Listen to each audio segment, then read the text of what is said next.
Hey, you're on the road with Big Kuna. As usually, heading to the store and stuff. Man, there was a whole lot of fire engines going through my neighborhood a few minutes ago, and you could tell by the smell there's something definitely on fire.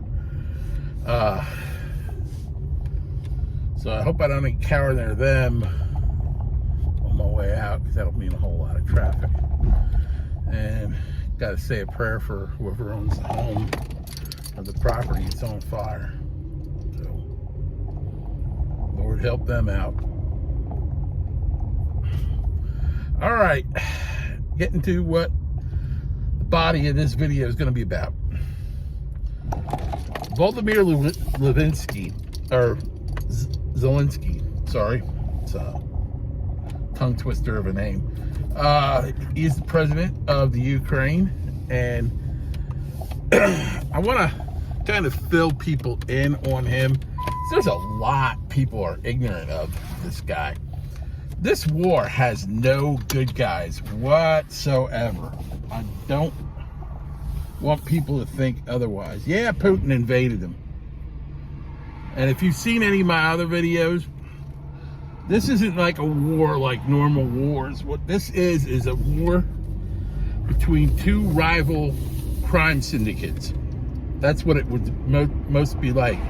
It would be like two crime families in New York going after it, after each other.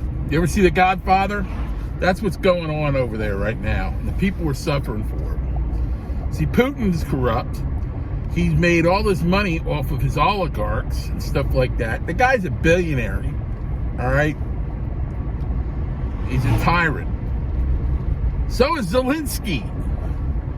Prior to this war, and the war is primarily over the minerals over there, but also the turf, the drugs and everything. But prior to this war, the oligarchs in the Ukraine had pretty much the whole European and Asian, not Asian market, but the European market wrapped up in child trafficking of women, child porn, assault porn, you name it, snuff porn, all that stuff. They were a repugnant country. And Zelenskyy allowed that stuff to go on. Then Putin invades them, all right? He comes to us for money. We give them hundreds of billions of dollars, all right? And there's no accounting for it. Where did this money go for? And go to money that was meant for human aid, humanitarian aid. Nobody knows where it went. They know some of it went to UMROD, or whatever the hell you pronounce it, the United Nations Refugee Aid Program, Council on Refugees. All right, that's the same corrupt organization that was providing material aid to Hamas last year. They got caught. And the Biden administration actually cut off direct monies going to UMROD. That's how bad they are. Biden cut them off. So they're there administrating a lot of the humanitarian aid, the people that helped Hamas.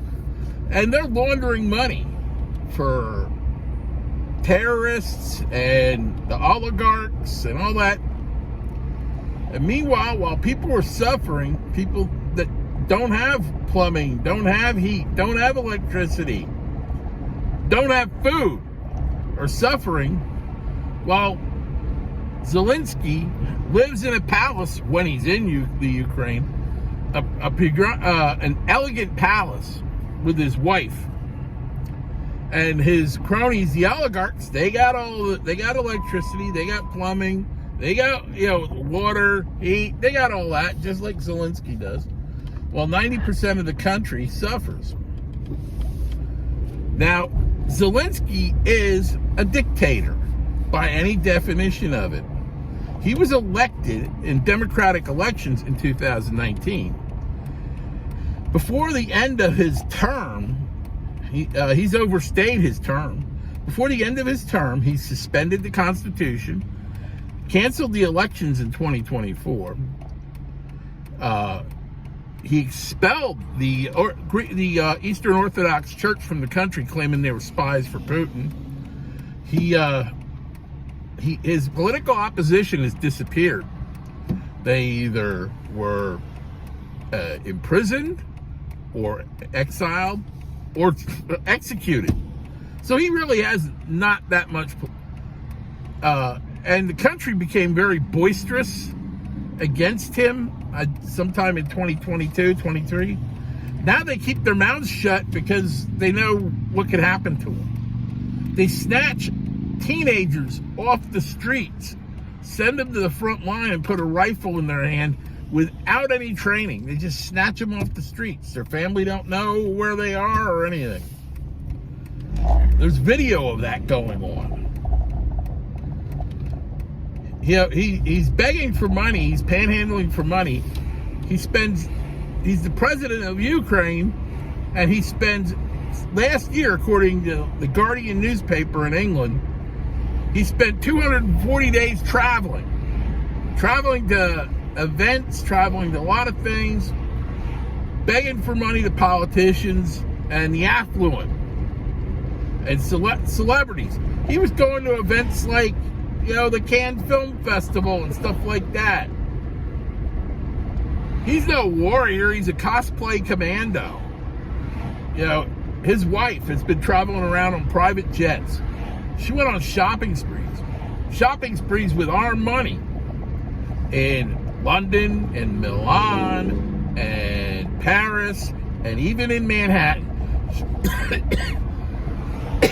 According to published reports, she bought $1 million worth of jewelry at Cartier in Manhattan. $1 million worth of jewelry. Her and Zelenskyy in 2020, he got a lot of criticism for that. Because his people don't go on vacations, but he went on a vacation with the wife on the French Riviera. This is the kind of man. He is a grifter. He is using this war as a scam to enrich himself. And here we stood on the verge of peace, and he just took an axe to all of it. He took an axe to all of it. People don't realize how much effort Trump has made on this peace agreement. The peace agreement was, first of all, 12 countries were involved, and 4 of them committed to sending peacekeepers to the Ukraine. That's why you had foreign leaders the last week or so coming to the White House. He hosted the French president and British prime minister, who are on with sending peacekeepers.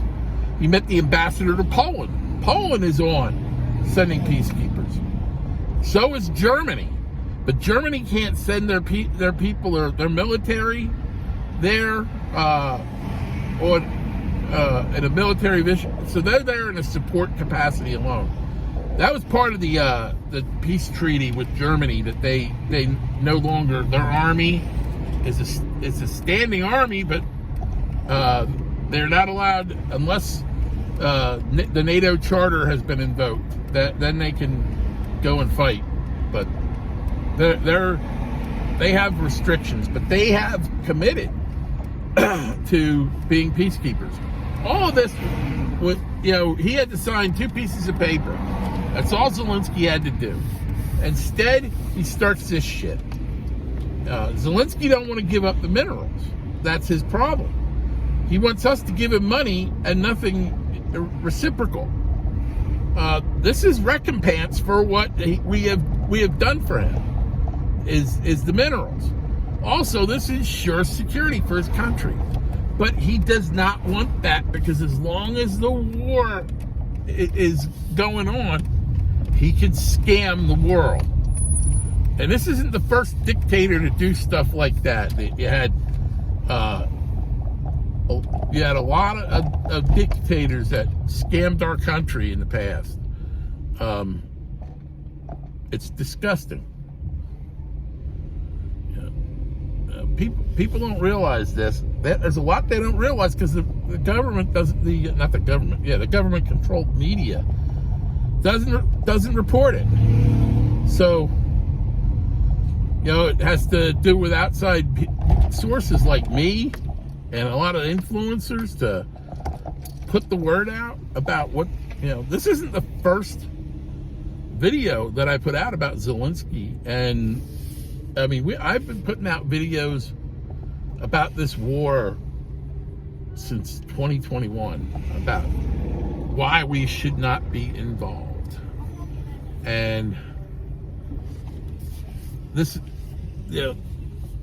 is what we need to get out of. We need to get out of this war. We need to stop. Well, we never were fully in it. We don't want our troops on the ground in an offensive capacity, because then Putin will respond. People don't realize this. Putin's army's shot the shit too. Putin wants out of this. He wants a political way out of this. And by doing this, he's out. He's out of there. But we cannot allow the Ukraine into NATO. Maybe someday, but not while Putin is in power. Putin wants to restore the boundaries of Russia to that of what was the Soviet Union. And he knows he can't do that conventionally. So we got to get him to the peace table. We got to get him, we just got to bring an end to this. I mean, there's people that are suffering in both countries. And I've seen people on social media going on and on and on about why the war should continue because Putin invaded. Well, who cares who started the war? That's like a argument for some little baby kindergarten baby on the playground. He started it. Well, you know what? He started it, and we got to finish it. We got to bring an end to it. Like I said, there's 12 countries involved that are willing to. We're going to have a minimal military footprint in the Ukraine. These minerals, we're not going to see any benefit out of them. They say Trump's going to enrich himself with this. Trump doesn't have a stake in it. Our country has a stake in it. The United States of America does. But, Trump doesn't have a stake in it. It's going to be the Ukrainians that are going to actually be benefited from it. Their part in it is going to rebuild their country. It's going to provide good paying jobs for their country. It's going to clean up their country. Within a decade, you can compare it to now, and it'll be completely different. It'll be clean. People will have plumbing. The infrastructure will be back. If we start going after those minerals, if the Ukraine starts going after the minerals, and people criticize me because I say the Ukraine. That's the way it's been known for hundreds of years as the Ukraine. Since the days of the Rus travelers, it has been known as the Ukraine, just like we are the United States of America, and there's the United Kingdom. So, the people who, for how long people were mispronouncing their capital as Kiev instead of Kyiv. I've even seen that in movies that they're still mispronouncing the capital and misspelling it even. So, I think I made my point clear about Zelenskyy. I think I made my point clear about the war. The war must end. It simply must end. These eras of forever wars, we were in frickin' Iraq and Afghanistan. Afghanistan, we were in there for 20 frickin' years. It was our longest war. And unfortunately, it ended badly. It ended very badly. And we got to end this war better. We got to get these people fed. We got to get them housed properly, because they're not right now. All that money, $180 billion, down the toilet. More than half of that was supposed to go to humanitarian aid. Unfrickin' real. So, I hope people watch this video and learn from it about what Zelenskyy is. So stay safe and God bless.